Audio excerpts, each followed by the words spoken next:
Olá, seja muito bem-vindo a Extrema Performance. Eu sou a Bruna Mann e hoje a gente vai falar de uma coisa bem interessante. Será que você consegue treinar em Z1 e melhorar? Porque a gente já teve alguns episódios aqui falando em treinar em Zona 1, Zona 2, o quanto é importante fazer esse tipo de treino. E aí também já veio o questionamento. Tenta lá, ficar só treinando em Z1 e Z2, você não melhora nunca. Hoje você vai entender, talvez, uma possibilidade de melhorar treinando em Zona 1 e Zona 2. Não vou dar mais spoiler, vou deixar tudo pro meu convidado que tá aqui, que é o Fabiano. Ele não me deixou falar doutor, tá? Mas ele é doutor, mestre, professor, tudo isso, mas não posso falar doutor Fabiano. Então, Fabiano, se apresente, por favor. Fala, atleta, tudo bem? Conta um pouquinho. Ai, meu Agora você vai ter que Deus. falar. Agora eu falo. Bem, eu me formei em Educação Física, e aí depois eu fiz mestrado e doutorado na Escola de Educação Física e Esporte da USP, e durante, né, essas titulações eu investiguei ciclistas. Então, sempre focado em entender alguns fenômenos psicofisiológicos relacionados ao desempenho, isso principalmente no mestrado, e aí no doutorado a gente investigou essa possibilidade de será que é possível treinar em baixa intensidade e melhorar o desempenho e equiparar esse desempenho, por exemplo, com o HIIT, o treinamento intervalado de alta intensidade, só que treinar em baixa intensidade, aí tem um adicional que é a restrição de fluxo sanguíneo dos membros inferiores. Já deu spoiler, já falou tudo aqui. Eu ia falar para ele dar uma segurada, não deu tempo. Professor é assim, vocês já entenderam que ele é professor, né? Só pelo jeito de falar, eu já matei aqui. Muito legal. Vamos, assim, só contextualizar o pessoal, principalmente, tem essa discussão, né? Febre da Zona 1, Zona 2, e aí um monte de gente que fala assim, toda vez que a gente posta alguma coisa de treinar em Zona 1, vem um monte, tenta lá, fica treinando em Zona 1, fica aí treinando em Zona 1 que eu vou ganhar de você, porque eu treino HIIT, porque eu treino em Z5, né? E aí eu sempre falo assim, me corrija se eu estiver errada, mas treinar todas as zonas é igual estudar todos os capítulos que vai cair na prova. Adorei essa associação. Muito boa. Né? Com certeza, muito boa. Para o pessoal entender de maneira clara, funciona assim, o volume, ele é inversamente proporcional à intensidade. Então, ou seja, com maior o tempo que eu pedalo, menor a intensidade que eu consigo sustentar. Só que o que ocorre?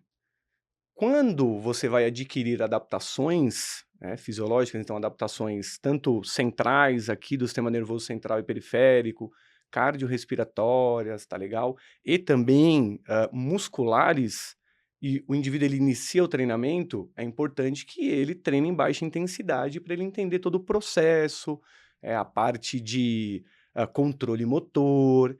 E aí o que ocorre? Se o indivíduo ele treinar sempre em alta intensidade, aumenta a chance de um overreaching não funcional ou até mesmo overtraining, entendeu? E aí o que a gente faz? Né? O que a ciência tem observado? De que quando você treina em baixa intensidade por longa duração, você começa a ter que acionar mais fibras musculares, mesmo estando em baixa intensidade. Então, assim, vou dar um exemplo, né? Eu seguro aqui essa xícara. Aí eu coloco ela lá em cima. Uhum. Aí vamos dizer que ela pesa 5 quilos. Daqui a pouco, o que vai acontecer comigo? Eu não vou mais conseguir sustentar o meu braço aqui, ele vai cansar. E aí o que eu faço? Eu coloco as duas mãos. Aí eu consigo sustentar um pouquinho mais tempo. Fico. Quando eu não conseguir mais, o que eu preciso? Vem me ajudar aqui que eu não estou conseguindo mais. Então, o corpo, ele busca essa estratégia. Então, falando do ciclismo em si, né, para a mesma potência, então vamos dizer que o indivíduo ele vai ficar 3 horas em 200 watts. Tá legal? Então, ele inicia ativando um determinado percentual da força dele, ou das fibras musculares, e aí, à medida que esse tempo vai passando, a fadiga vai aumentando, ele vai tendo que acionar mais fibras. Então, ele vai gerando adaptações importantes, que vão ser importantes para a prova também, só que desgastando menos o corpo. Só que o que acontece? A prova, ela é feita muito próximo do FTP. Às vezes acima, às vezes abaixo. Então não adianta só eu treinar em baixa, eu tenho que preparar o organismo para imitar a prova.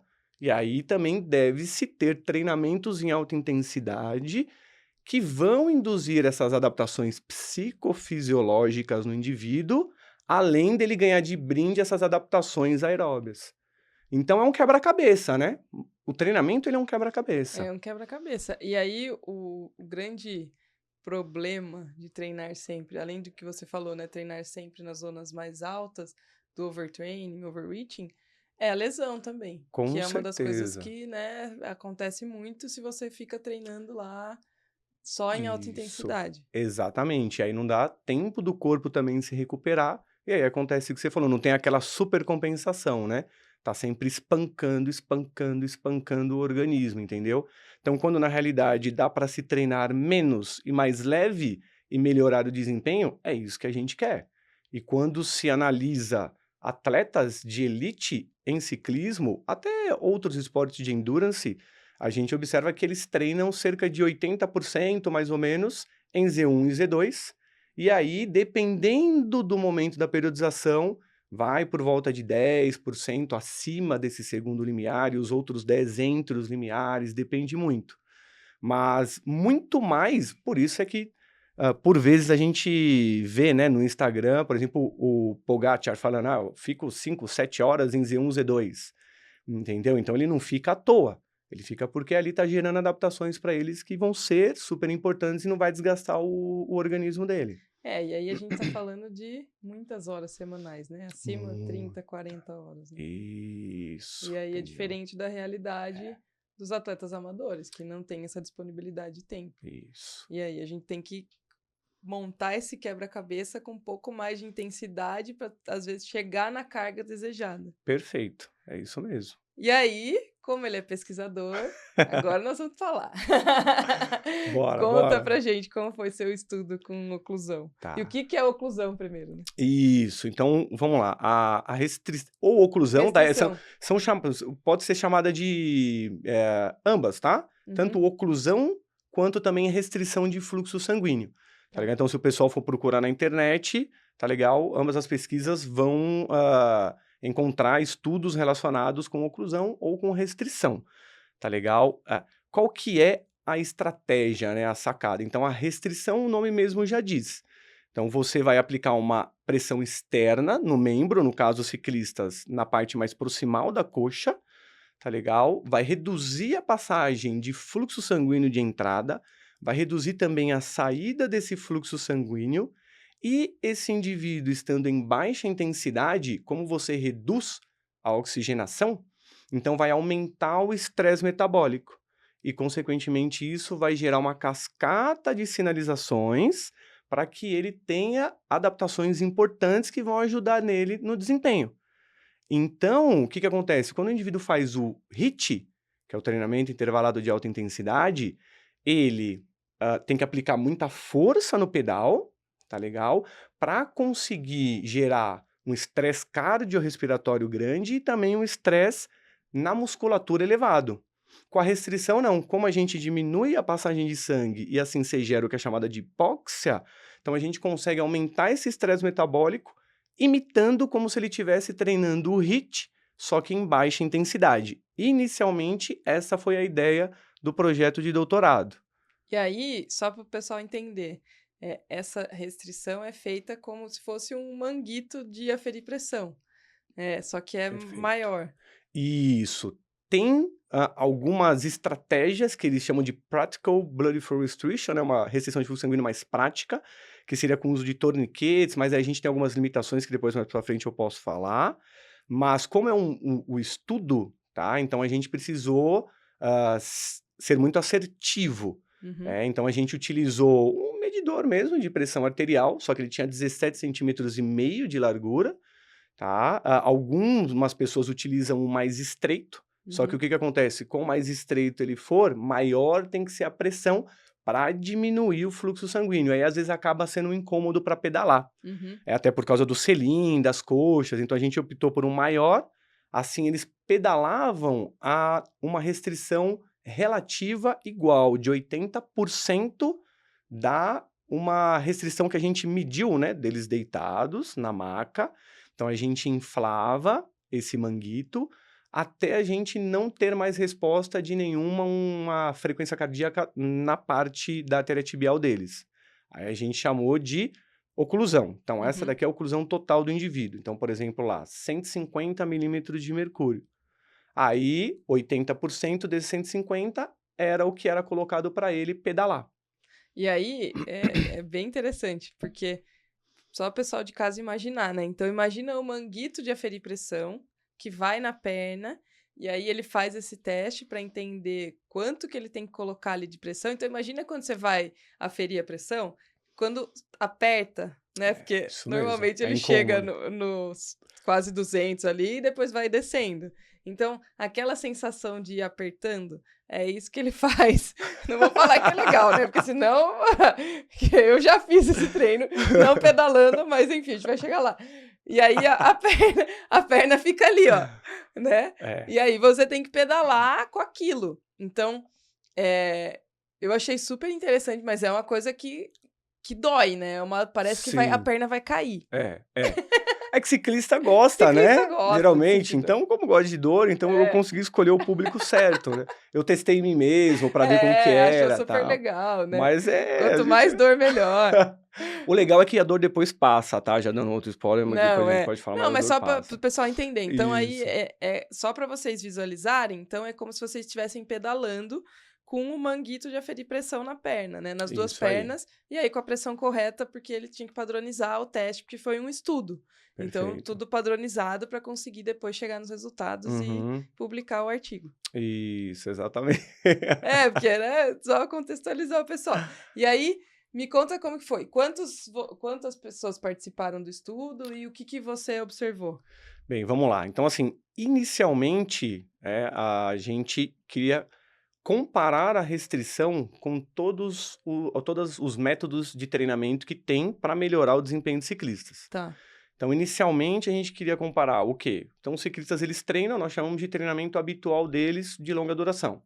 Tá legal? E aí, nós tivemos o grupo controle, que não fez nenhuma intervenção no laboratório e continuava treinando normalmente fora. Uhum.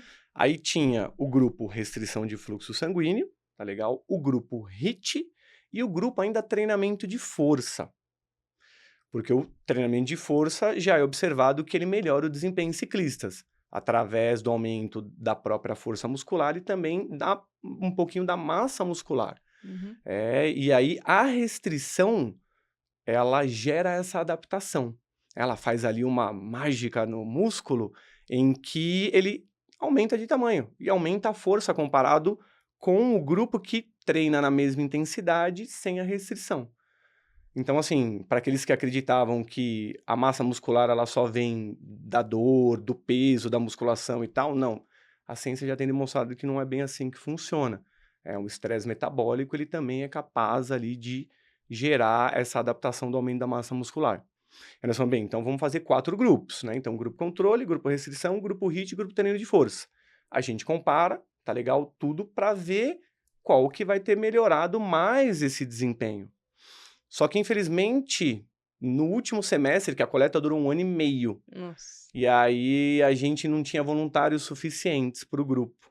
Aí nós sacrificamos o grupo treino de força, então o estudo terminou com o grupo controle, HIIT e restrição de fluxo sanguíneo.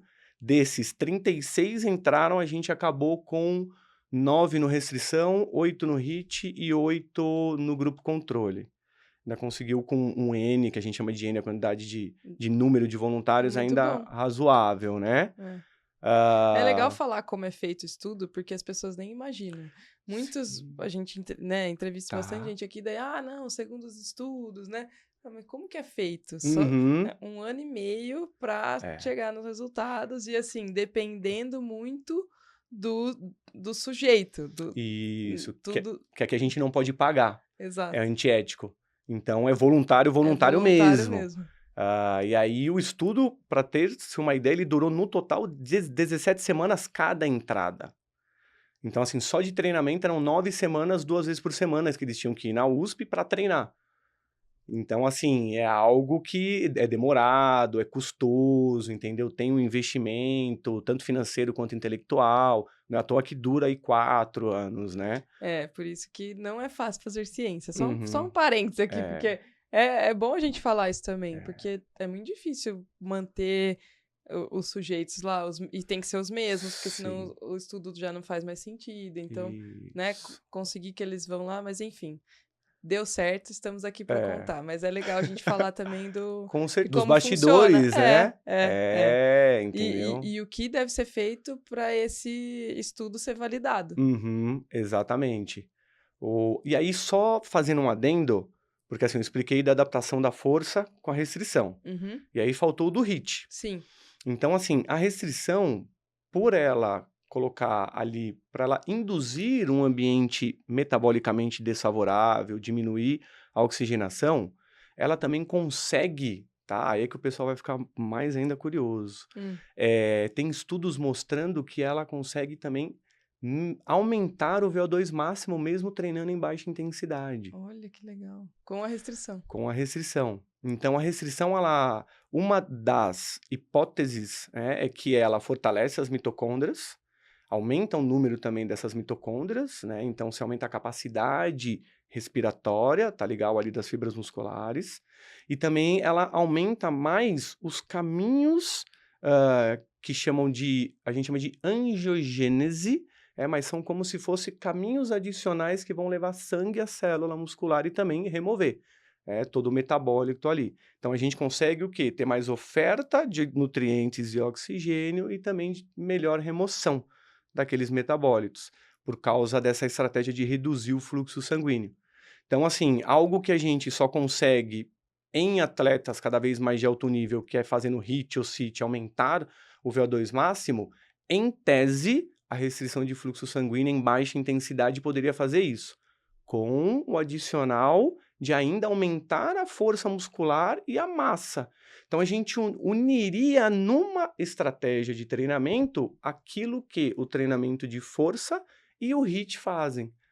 Então essa foi a sacada. Nossa, que legal. É porque, assim, é muito. Eu fico muito. Assim, até.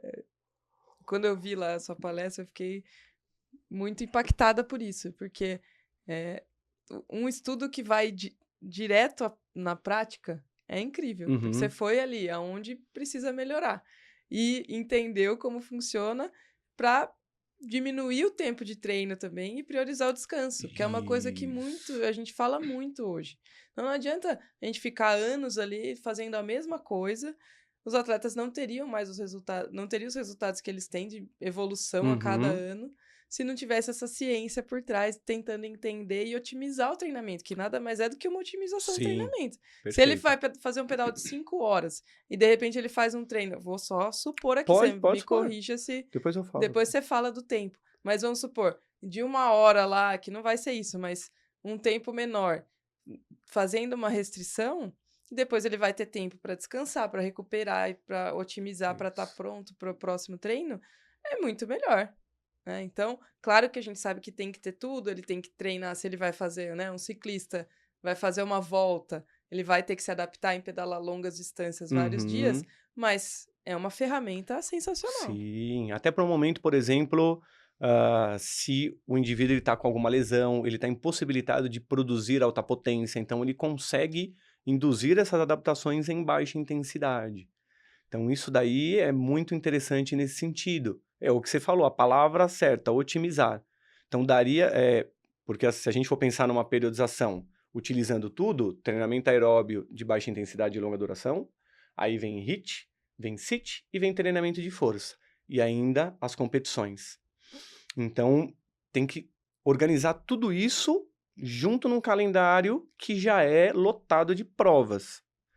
E aí falou assim, pô, mas e se a gente então introduzir essa estratégia e ter a possibilidade talvez de reduzir o treinamento de força, de reduzir o HIIT e implementar isso num treino de baixa intensidade que ele vai fazer no rolo, entendeu? Então, assim, a palavra você foi certeira, entendeu? Otimizar, isso mesmo. E aí, me conta assim, né, como que a duração, como que foi a sensação dos atletas, dos sujeitos, Tá. né? Não, mas pode falar Pode falar, atletas, são todos pode, atletas, né? pode, Senão não ia fazer. isso, não tem... É É, que eu fico falando muito porque... indivíduos, já, eu Não, não consigo normal. tirar isso mais da minha mente.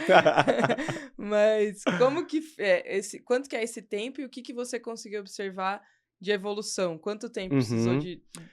E o que nós fizemos então? Para os grupos que adicionaram esse treinamento, que foi a restrição e o HIIT, a Tá. gente equalizou o tempo de treino, tá Uhum. legal?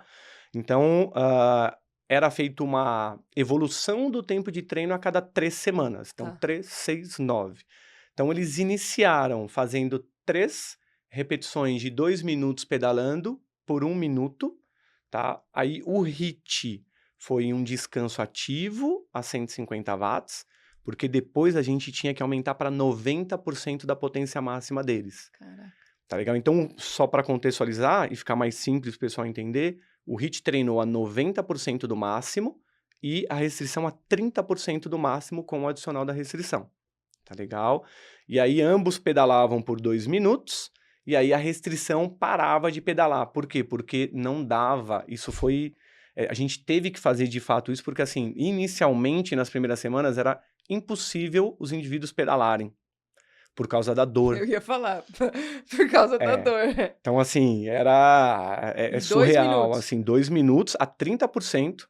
Então, assim, você imagina que eles pedalavam ou a 90, 120 watts, Caraca. tá? E chegava uma hora que, assim, não conseguia aplicar força no pedal, assim, a perna...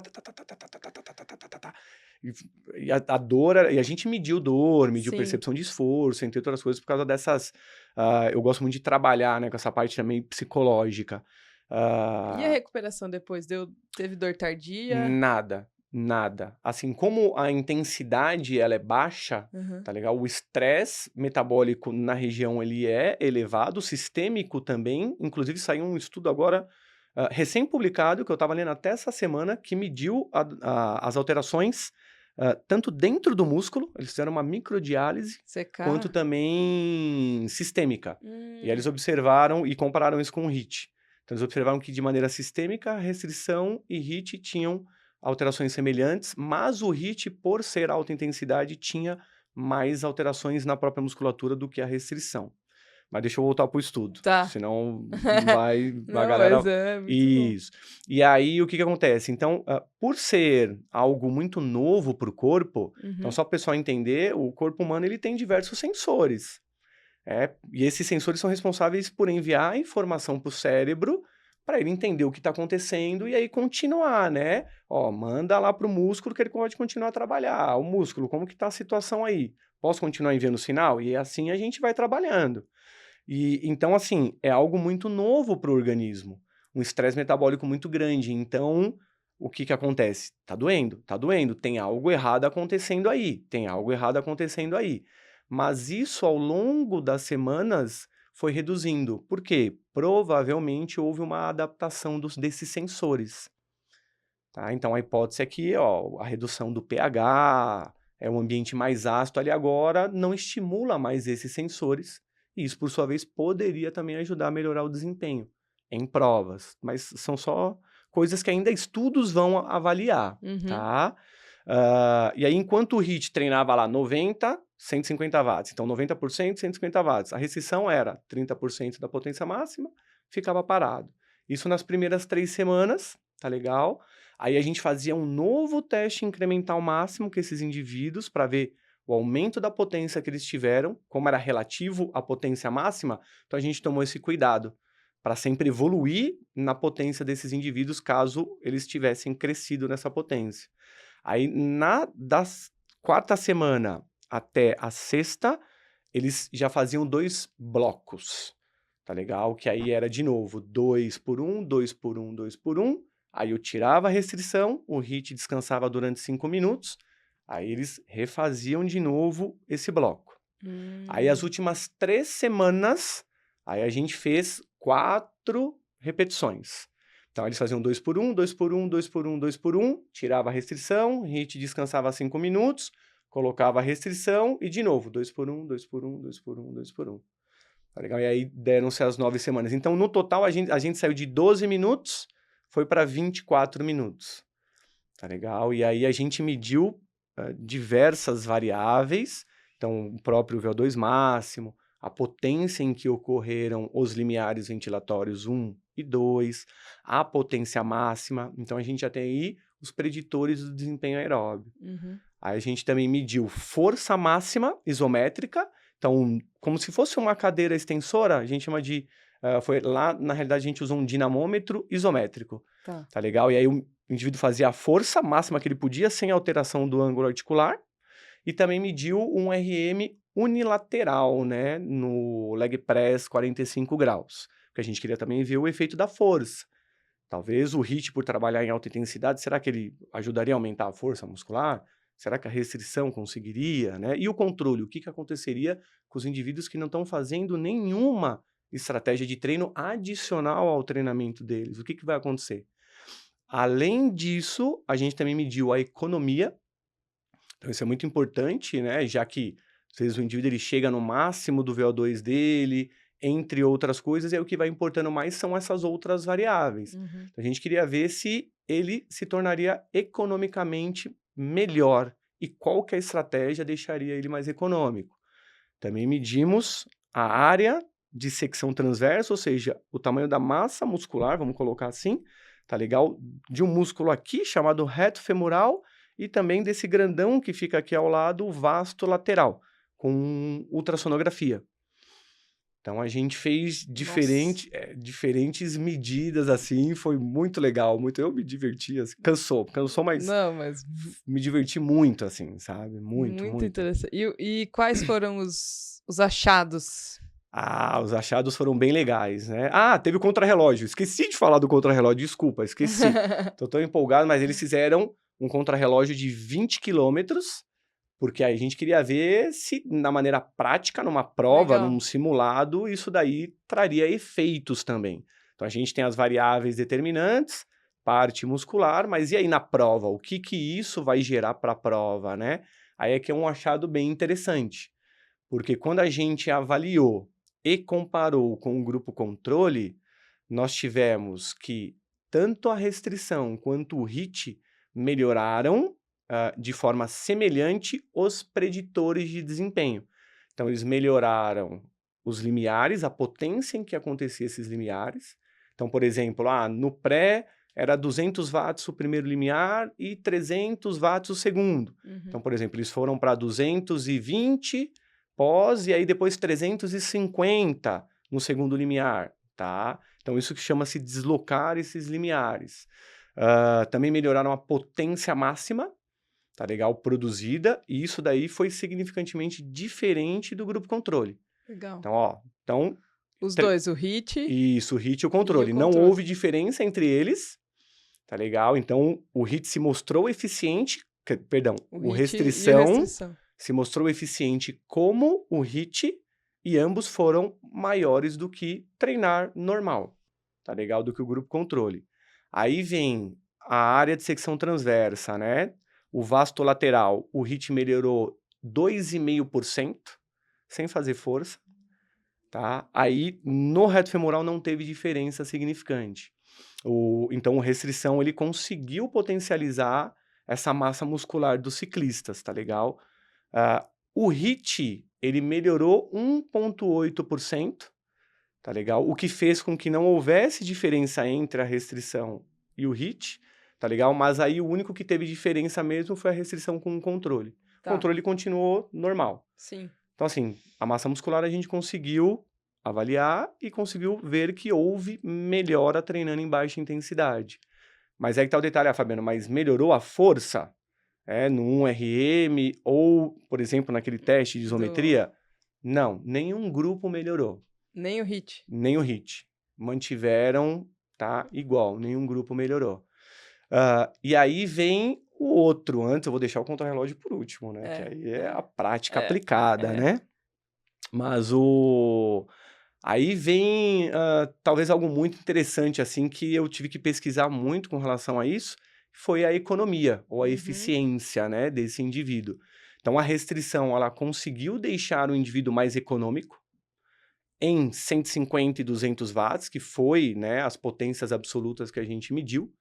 O HIIT reduziu a economia desses indivíduos e isso já é observado. É engraçado, né? Não sabia. Isso. O HIIT, embora ele seja a melhor estratégia para melhorar a performance, e é muito importante deixar isso claro, tá? Então, Ninguém tá assim, falando que não é fazer ninguém, HIIT. pelo amor Isso de aqui é só um estudo. deve fazer. Não, e assim, deve-se fazer HIIT. E diferentes outros estudos encontram a mesma coisa.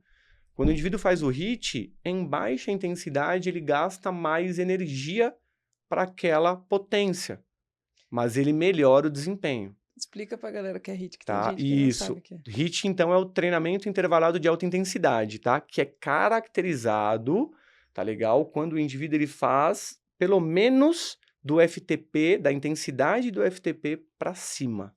E qual é o intervalo? Aí vai depender de cada indivíduo também ou de cada estratégia de treinador, tá legal? Tem alguma faixa? Isso. Varia mais ou menos pode variar entre a gente tem observado até estudos até 8 minutos, intervalos de Nossa. 8 minutos, mas aí, como eu falei lá no início, com mais tempo esse indivíduo perdura na atividade, menor vai ter que ser a intensidade. Uhum. Então é importante deixar, mas já tem estudos demonstrando que para estimular o aumento do desempenho de VO2 num período muito curto, por exemplo, em 4 semanas de treino, o treinamento de CIT, que aí é o Sprint Interval Training, que é o treinamento de sprint, por exemplo, 30 segundos, aí na intensidade supramáxima.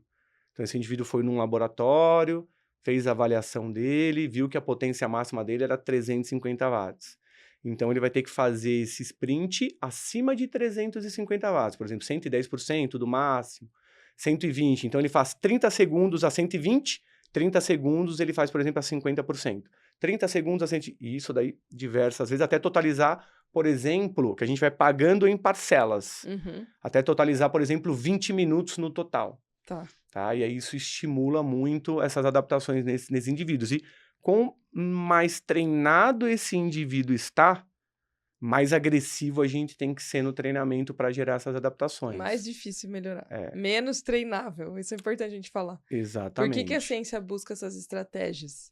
Porque se fosse tranquilo cada vez... Se você fizesse o mesmo treino e tivesse a mesma resposta, não precisaria estudar nada. Isso. A gente só ia repetir ali, Só ia- copia e cola Que e é a tá receita tudo de certo. bolo, né? Mas o corpo se adapta. É. Então a gente precisa ir pensando e Entendeu? desenvolvendo. Que interessante. Isso. E aí, agora, para entregar, né, a receita do bolo, então, se a gente for pela lógica, pô, a restrição, ela, além de melhorar os preditores de desempenho no ciclismo, igual ao HIIT, ela ainda melhorou a economia.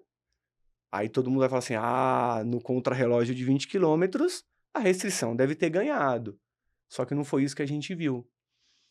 O HIIT foi o único que conseguiu ter um percentual de melhora comparado com ele no pré, tá legal? E comparado com o grupo controle.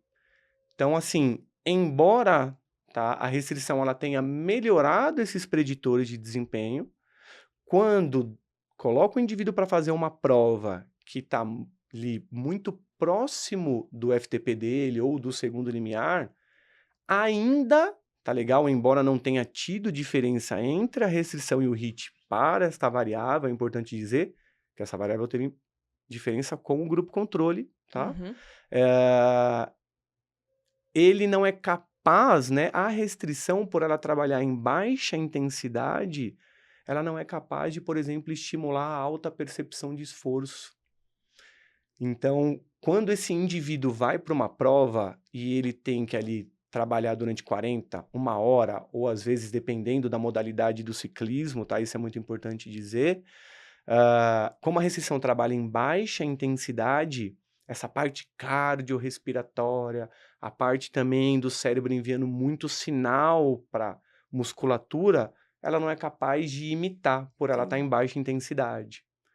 Então, o HIIT acaba ainda se sobressaindo quando a gente vai fazer uma prova, um simulado de contrarrelógio, tá legal? Mas aí vem cada vez mais fortalecendo não só o estudo, né, que nós realizamos na USP, mas outros estudos também em ciclistas, tá legal? Sêniors, que vem mostrando que a restrição ela pode ser uma estratégia adicional que vai melhorar o desempenho desses indivíduos, tá legal? Gerando baixa carga de treinamento. Aí, se conseguir, por exemplo, diminuir o volume, então vamos lá. Treina 40 horas na semana. Se conseguir diminuir para 20, Uhum. tô chutando Sim, alto. sim. E com mais tempo de recuperação, com a mesma eficiência, O indivíduo né? vai conseguir dormir melhor, entendeu? Vai ter menos estresse, vai ter menos desgaste. E ó, a galera já deve estar pensando, como eu faço para fazer isso? Porque é muito legal, é mesmo. Eu também fui lá e achei muito legal. Não dá para comprar o manguito, começar a fazer em casa sem orientação. É. Não é uma coisa que você consegue fazer sozinho, Uhum. principalmente porque dói bastante. Isso. E aí, só para alertar o pessoal, porque eu já sei que vai ter gente querendo Entendeu? comprar. Isso, ainda não façam Ainda não tem isso, nenhuma assim. empresa que tá fazendo isso. Eu vou te falar que quando isso foi uma preocupação que gerou, né? E eu quase não tenho falado, inclusive em podcast, esse é o primeiro podcast que eu falo dessa estratégia, Ixi, ó a resposta. tá?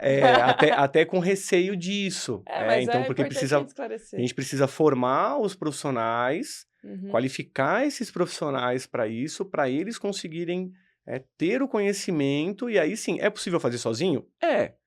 Tá? Só que precisa primeiro ter todo o conhecimento prévio, fazer as medições da pressão da perna, estabelecer qual vai ser a pressão e qual vai ser a intensidade, deve ser feita num local seguro, por exemplo, no rolo, Não dá pra pôr e e sair sair na rua pedalando, vai pedalando. cair. Até porque você está diminuindo a saída do sangue para o coração, e isso, se perdurar por muito tempo, pode gerar um problema. Uhum. Entendeu? Então, assim, e uma outra coisa que é importante dizer, assim, pô, Fabiano, mas vai restringir o fluxo? É seguro? Sim, os estudos têm demonstrado que é seguro em indivíduos saudáveis, tá? Em idosos também já tem sido feito, tanto na parte de treinamento de força, quanto também na parte aeróbia. Mas, assim, são todos conduzidos de maneira correta, ninguém faz Ninguém vai estripulia, fazer sem falar com o Fabiano. Então, ó, se entendeu? vocês quiserem, e agora sério, agora sério não, né? Parece que eu não falei sério até agora. Agora Mas pra prestar atenção, assim, né? A gente traz muita coisa aqui, muita coisa nova, e eu sempre falo dessa responsabilidade Uhum. de passar a informação. Então, o Fabiano, brinquei no começo, né? Mestre, doutor, tem todo o conhecimento para fazer o estudo e também para passar o conhecimento. Então, se vocês quiserem entender mais como funciona, uma orientação, tentar aplicar, fala com ele, que ele vai instruir da melhor forma possível para não ter nenhum problema para o seu atleta. Porque, assim, tudo que a gente vai fazer, a gente precisa ter uma orientação. Não dá Sim. para sair fazendo, foi lá ouvir o Estema, agora eu vou comprar lá o manguito, vou colocar e vou fazer. Não é assim que funciona, porque as coisas têm que ser feitas da maneira Sim. correta e com responsabilidade. Então, só explicando para vocês que é um achado muito interessante. Acho que, né, não só o seu estudo, como a gente estava comentando, Uhum. tem já muitos estudos sobre esse assunto, mas tudo com muita responsabilidade. Eu quis trazer ele aqui porque eu achei incrível fazer, né, você poder treinar menos, recuperar mais e conseguir otimizar tudo. Mas não dá para sair fazendo. Então, eu já cheguei a fazer treino com restrição, treino de força. Tá. E eu fazia com fisioterapeuta na academia, lá onde a gente treinava, no espaço deles ali. Uhum. E ele monitorando tudo o tempo todo. Não é, né? Vou lá na academia, levo lá e faço. Então, tem que ter muito cuidado com qualquer coisa que você vai fazer diferente, porque pode gerar alguma coisa. Então, tá com todos os certeza. exames em dia, a gente sempre fala aqui, né? Todos os Isso. atletas têm que ter essa preocupação, começou a treinar, né? A gente, infelizmente, tá vendo alguns Muitos atletas, casos, né, hein? falecendo aí nas provas. Uhum. Então, só saúde em primeiro lugar, depois a performance com orientação. Só para dar Com esse certeza. Sempre, sempre. Ainda mais algo novo. Por exemplo, até hoje, quem treina comigo, eu só apliquei isso em 2 indivíduos. Uhum. Um tem problema no joelho, tá legal? Então, ele é impossibilitado de fazer treino de força com intensidades muito elevadas. A gente começou a aplicar, mas ele foi no laboratório, eu fiz as mensurações, ele pegou o manguito, ensinei como que ele faz, ele fez na minha frente, tudo direitinho. Aí ele faz a Plex em casa.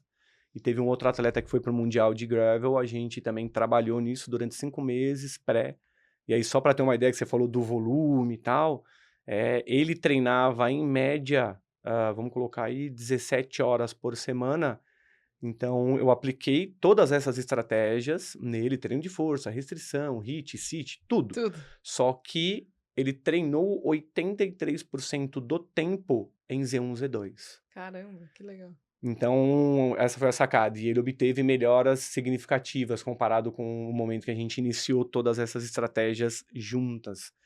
Entendeu? Então, assim, pô, treinar 83% Z1, Z2, então isso facilita muito mais a recuperação, isso desgasta muito menos o indivíduo, entendeu? Até porque a maioria das pessoas que estão assistindo a gente aqui, são mães, entendeu? Trabalham, os homens também mesma coisa. Então, assim, tem a rotina da vida muito acelerada e ainda tem que treinar, né? É uma forma incrível de Isso. otimizar, mas, de novo, a ressalva. Cuidado. Com, com Isso. orientação, por favor. Mas Aham. muito interessante esse achado. Eu lembro quando eu fazia o treino de força, eu falei da dor porque eu já senti. Mas Já é isso que você falou. Conforme dói. você vai fazendo, a dor vai diminuindo.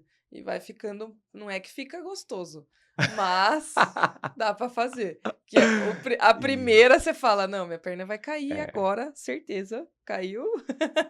É assim, e o inchaço que fica inicialmente, né, porque tem ali, o que a gente chama depois, né, quando você tira, hiperemia, tudo, então isso tudo é legal, o indivíduo, ele ir até uma pessoa especializada que ela vai explicar, ela já vai adiantar as sensações que ele vai ter, entendeu? Até esse daí é um ponto, ainda é um estudo que agora a gente vai começar a escrever, tá legal? Mas como a gente mediu dor, então a gente vai avaliar se essa adaptação à dor do indivíduo pode ter contribuído também para que ele melhorasse o desempenho dele.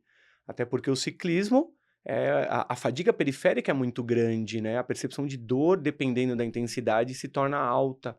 Então, se eu estimulo a dor dele, eu desloco o limiar de dor dele, será que ele vai sentir menos dor durante por exemplo, um teste máximo, alguma coisa assim? Isso pode favorecer o desempenho dele, porque ele está sentindo menos dor agora? Então agora é algo que a gente vai começar a trabalhar nisso daí ainda, Que entendeu? Vai interessante. analisar os Você vai juntar o resultados. doutorado com o mestrado, já entendi, é isso? Não, é que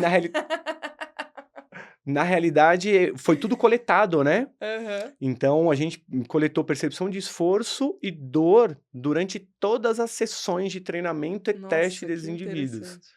entendeu? Então tem voluntários que me encontram até hoje e eles vêm brincando comigo e falam: percepção e dor.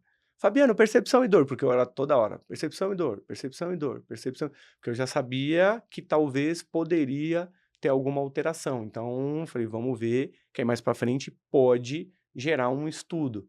Entendeu? Então agora a gente É. vai começar a trabalhar nisso daí, analisar, então já está coletado, né? Aí agora a gente vai começar a analisar para ver de fato o que aconteceu, escrever para submeter. E aí, uma coisa que me veio à cabeça agora que você falou percepção e dor. Tem muito atleta que não tem isso muito refinado, essa percepção e dor. É, isso também é algo treinável? Porque é Muito boa essa pergunta. interessante a gente pensar nisso, né? Hoje a gente tem, e já puxando um assunto que eu acho muito pertinente, né? Essa número, só olhando o número. E seu estudo foi baseado, né, vai Também. sair também em percepção. E Isso. sempre que a gente faz, todos os estudos, posso falar todos, né, mas muitos estudos sempre buscam os dois pontos, Uhum. percepção e os dados. Percepção e os dados. O que você encontrou nisso, assim, bateram as informações, eles foram melhorando ao longo do processo, essa percepção ficou mais próxima ao resultado? Atletas tendem a ter uma percepção melhor do que indivíduos destreinados, né? Só que aí a gente tem que levar em consideração algumas coisas que são muito importantes. Primeiro, ele conhece o máximo dele? Esse é o primeiro ponto. Então, lá, como todo mundo realizava, por exemplo, familiarizações nos testes, realizava os testes, então a gente tinha a escala, então eles eram familiarizados à escala de percepção de esforço, percepção de dor, eles chegavam no máximo deles, então, máximo, hoje chegou no máximo, tá legal? Então, eles vão, nesse sentido, a assertividade é muito grande quando você trabalha com atletas. Mas indivíduos que não são, aí já tem que ter uma familiarização muito grande. Só que aí eu coloco uma coisa muito importante, vai servir para todo mundo aqui, para corredor, para triatleta, para tudo. É, a percepção de esforço ela é fundamental para o pacing, para a estratégia de prova do indivíduo. Então, assim, a percepção subjetiva de esforço, ela é o resultado consciente de todas as alterações fisiológicas que estão ocorrendo no organismo do indivíduo. Então, o cérebro envia esse sinal, tá legal, para os tecidos. Aí, o que que vai acontecer? Tem as alterações fisiológicas, elas são enviadas novamente para uma área específica do cérebro, e aí esse indivíduo tem a consciência de como ele está. Por exemplo, saiu muito forte na prova. Vamos dizer que ele vai fazer uma prova de 20 quilômetros. Aí ele percebe que está muito, muito, muito pesado, muito pesado. Se ele continuar, o que que vai acontecer? Eu vou quebrar. Então, o que que ele faz? Ele tem que reduzir, trabalhar essa percepção numa média máxima confortável, mas, olha que loucura, calculando o quanto falta para finalizar essa prova. Todo mundo faz isso, mas ninguém tem consciência disso. Isso a gente chama na ciência de hazard zone, tá? É muito interessante isso. Por quê? À medida que você vai chegando ao ponto final da prova, a chance de quebrar é menor. Com isso, eu consigo aumentar a intensidade, aumentar a percepção de esforço, que aí o risco de quebra é pequeno.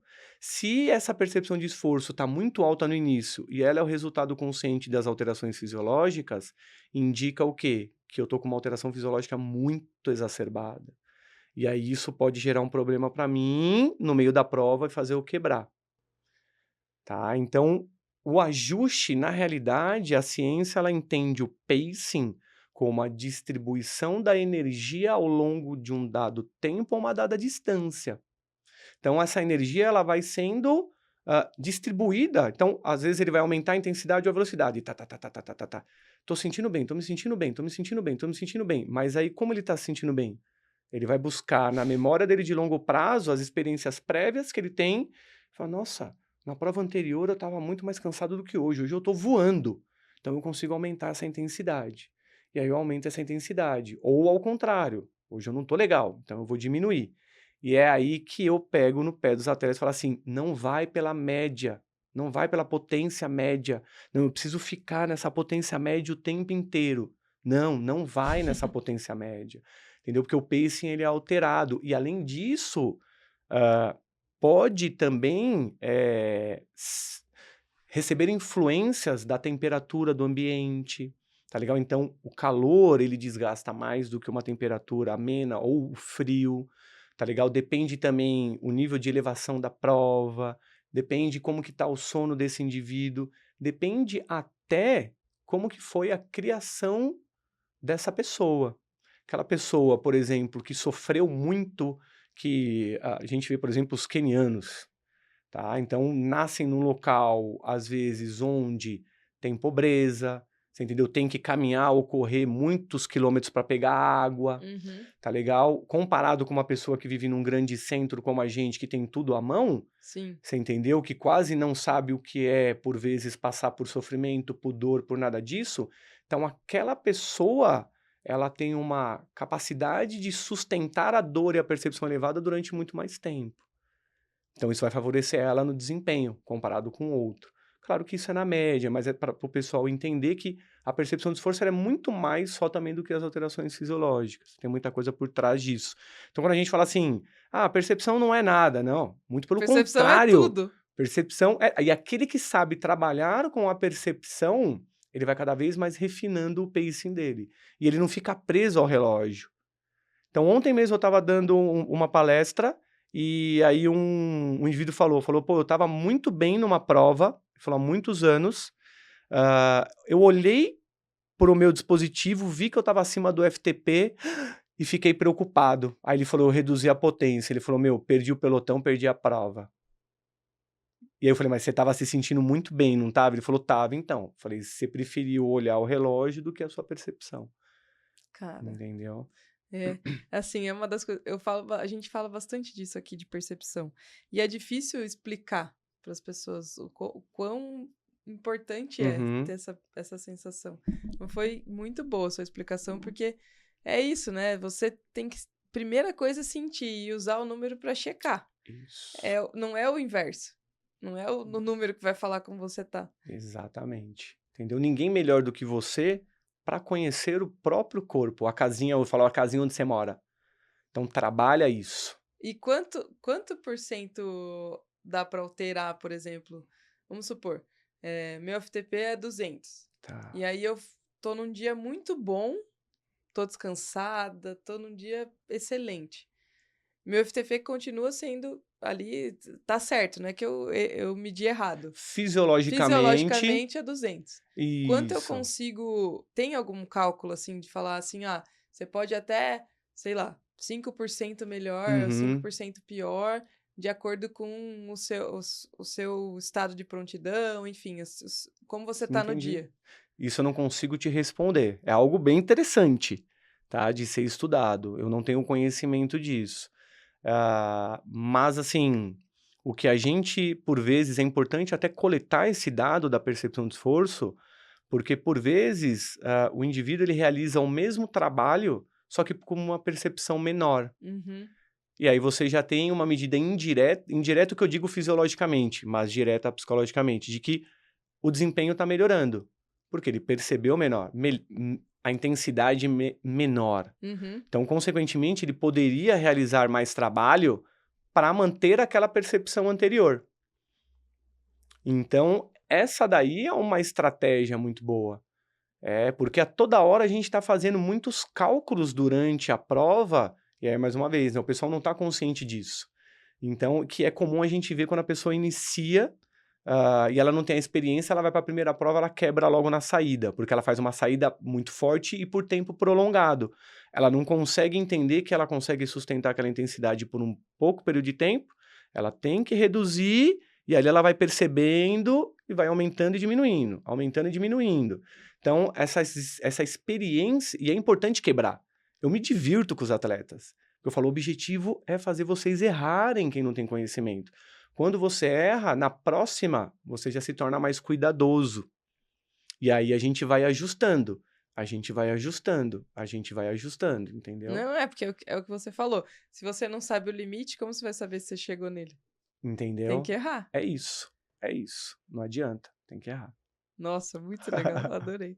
Não, excelente. Acho que a gente conseguiu entender como foi e extrair um pouquinho aí do seu conhecimento, porque tem muito. Aham.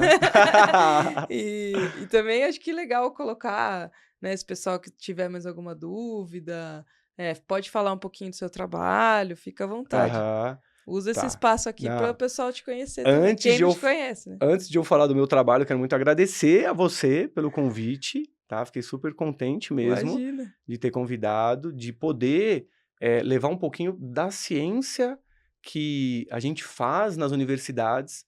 Então, tirar muitas vezes, preconceito que algumas pessoas têm ou que alguém, em alguns cargos, querem colocar, falando que na ciência só tem maconheiro. Quer dizer, Nossa. desculpa, na universidade só tem maconheiro. É, Você é, entendeu que é muito contrário disso. total. Eu vivi na USP de praticamente 2009 até 2022, entendeu? E a galera trabalha demais e nós somos brasileiro, é muito bom. A gente faz coisas excepcionais com pouco, Eu ia falar com pouco recurso, tá? que eu tenho certeza que Isso. você teve a Você oportunidade já de entendeu? conhecer outros lugares Aham. e lá fora eles não acreditam que os brasileiros É. fazem aqui com tão pouco. Tanto que quando o brasileiro vai para fora é super super aceito, assim, entendeu. Então, cada vez mais eu gosto muito de falar disso, né, hoje em dia. Então, se orgulhem do Brasil, se orgulhem de ser brasileiros, comecem a trabalhar para melhorar o Brasil e não Uhum, só falar mal do país em que a gente vive, porque só nós podemos melhorar. exato. E essa foi uma das questões que eu decidi ficar aqui, e aí decidi também montar um laboratório que chama-se LabFab, né, LABFAB, e ali no laboratório de trazer um pouco desse conhecimento, dessa ciência que tem na universidade, só que para o público de ciclistas em geral. Então, assim, eu decidi trabalhar só com ciclismo, já que é muita coisa para controlar, assim, para entender. Então, tem um laboratório também, o laboratório tem uma assessoria vinculada, o laboratório fica no Tatuapé, mas para quem quiser mais informações, segue lá no Instagram, tá? É o labfab.ciência do ciclismo, tá legal? Então, e aí podem mandar mensagem no privado, fiquem tranquilos, podem conversar, eu sou super de boa. Não, quem é professor gosta de ensinar, já deu para perceber aqui que Aham. você gosta. É bem importante também falar isso, né? Esse distanciamento da ciência com a prática Isso.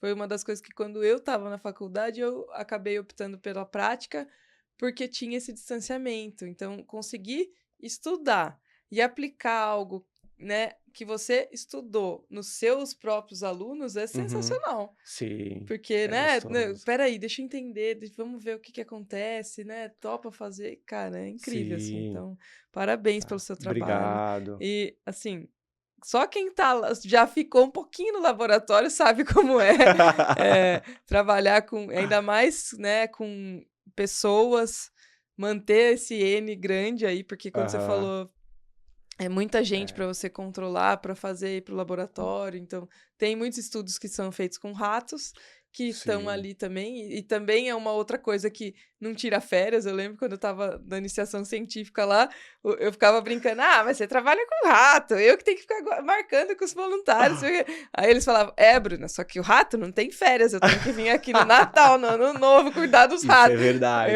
Então, assim. Rato não falta, mas também não tem. Então tem muita coisa bacana que a gente precisa falar, porque senão Aham. fica só assim, né? Ah, tem estudo, mas como que é feito o estudo? Isso. Quem que senta lá para fazer, Pra, né? é muito trabalho anterior, é muita leitura, muito estudo, muita investigação, muitas disciplinas são feitas. Então, assim, fiz disciplina de psicologia sensorial, eu fiz disciplina de circuitaria neural, disciplinas também de pedagogia. Então, a gente precisa ter um conhecimento mais amplo para entender essa complexidade que é o corpo humano. Então, isso é muito importante. Então, por isso que eu falo, valorizem cada vez mais, porque é com a ciência e tecnologia também que a gente vai evoluir. E E isso muito. tá lá na universidade, né? Não e não tem como buscar em outro lugar, né? Lá Uhum, que é o lugar de uhum. buscar e parabéns pelo seu trabalho Exatamente. novamente. Obrigado mais uma vez. E mais uma vez, obrigado pelo convite, por eu estar aqui. Prazer você, prazer para todo mundo. Show de bola. A Z2 também tá com a gente. E se você ainda não fez nenhuma compra usando o nosso cupom, você tá para trás, porque todo mundo usa esse cupom da Z2. Clica aqui e aproveita e compra tudo que você precisa de suplemento aí para fazer os seus treinos. Como a gente falou de ciclismo. A Kingston tá com a gente também. E a Kingston armazena tudo que a gente produz, tanto aqui nos podcasts quanto nas transmissões. Então, se você quer adquirir também qualquer produto da Kingston, vai no site da Terabyte e coloca esse cupom de desconto aqui, que você vai ter um desconto muito bom também do Stema. Então é isso, muito obrigada mais uma vez. E Obrigado. se o pessoal quiser te procurar, então a gente já vai colocar o Instagram aqui. Legal. Se você quiser também na descrição colocar os estudos que você citou aqui, para quem quiser, tiver Maravilha. curiosidade. E Uhum. normalmente o pessoal sempre comenta lá no YouTube e tal, daí eu vou também direcionando. Se vocês tiverem pergunta, não quiserem entrar em contato direto com o Instagram, quiserem perguntar lá, fiquem à vontade. E se você gostou também, não esquece de classificar 5 estrelas, mandar pro amigo que tá É treinando, isso né? Pro aí. Dá um treinador. likezinho. Dá o like, curte, compartilha, dá o like. E é isso. Então, beleza. Obrigada. Esse foi mais um Stema Performance. Valeu!